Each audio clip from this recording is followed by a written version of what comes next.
Hello বন্ধুরা, আমি আপনাদের সামনে আবারও একটি মজার গল্প নিয়ে হাজির হয়েছি, যে একটা সিংহ এবং একটা ইঁদুরের গল্প নিয়ে।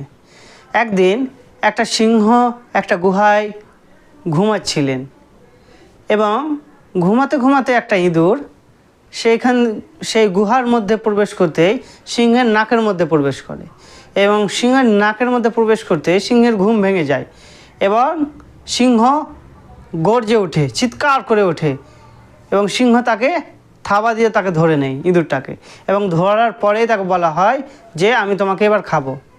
তখন ইঁদুর অনেক কাঁকুতি মুকুতি জানাতে লাগলো।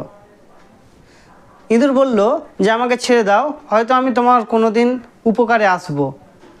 সিংহ হাসতে লাগলেন এবং হেসে বললে, তুমি আমাকে সহযোগিতা করবে, তুমি আমার কোনো দিন উপকারে আসবে, এত ছোট নগণ্য প্রাণী?